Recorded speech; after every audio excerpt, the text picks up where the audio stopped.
Hey guys, thanks for stopping by again.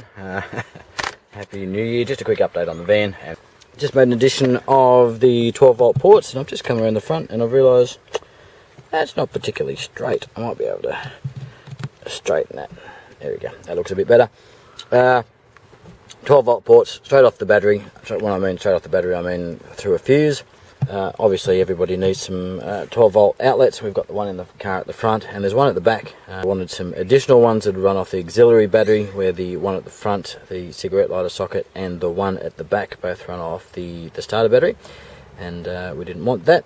Now I'm trying to, with keeping in mind that what I want to be able to do is take this box and fridge out, you know, if I needed to carry some cargo, which generally as a rule does not happen, but I want to have as few wires going into this or coming out of this as possible, so I can disconnect those, pull the box out, and away I go. So I want it to be fairly self-contained. I was considering running some 12 volt sockets from here, you know, maybe over to the corner of the van or the back, because I do like to charge my phones and stuff, or you know, batteries, camera batteries, whatever, when I'm away. I went and got some Gopro batteries, and with the GoPro batteries came a little kit. With it, you know, it was 2 batteries, charger, and a 12 volt charger, cigarette lighter socket charger. So I think you can see that there. You've got a 1 amp on the top and a 2.1 amp on the bottom. So if I need to quick charge anything like my Nexus 6P or something, obviously these are waterproof. If I wanted to put them outside because they are marine quality, and then I just chuck that in there, and then I can charge off, charge my USB stuff there. Which is very handy. I've also got a 12 volt AAA battery charger, which I've got inside, which is a was it Nomad Zero or something? Nomad. Anyway, you know, the solar panels and the chargers.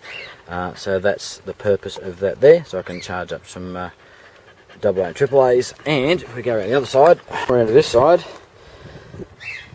we've got some additional tunes. Now I did have a cheap subwoofer there, you know, one of the super cheap ones, which I've got to say lasted for about 4 or 5 years, and did pretty well.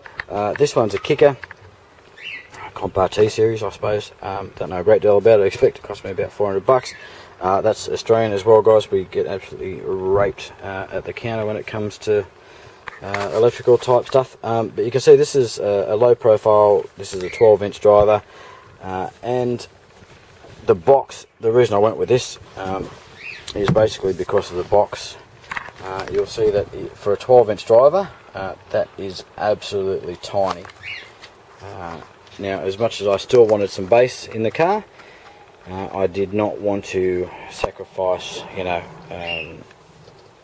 like, you know, boot space like you would in a hatch or something like that, where guys are filling up their hatches and their boot space with drivers and boxes and stuff like that. I've had all that in the past. Doesn't really interest me anymore. What I was looking for something that could provide reasonable amount of bass, more for fill. And then when I looked at, there was also a 10-inch version of this, which surprisingly enough was actually deeper because it didn't have the low profile driver. But as you can see, it's almost a perfect match for the material, height wise, and it just sort of slots in there. And so I've got some bass without taking up a heap of space. All good. So that's it, guys. That's all I've done lately. Next project I think I'm going to get into maybe some wiring for LEDs and stuff like that, but I want to get started on this kitchen box. I've been watching lots of videos on how to approach it. I've got all that space, which is probably, I'm reckoning maybe 1200 from here to there. So I am planning on using all that space. I do have to locate some draw slides that are going to be that long. I have seen some, but the ones down at Bunnings only go to about 700, 800, and that for me is not what I'm after. I want to use that full length because I want that to slide right out, give me lots of bench space. I'm going to have it fold over, have some adjustable legs and stuff like that on it. So anyway, there we go. I've just cleaned out the fridge, so that's why it's not present at the moment. Just been giving the van a quick clean out, following some camping sessions, and put it all back together. That's it, guys. Thanks very much for watching. Talk to you on the next one.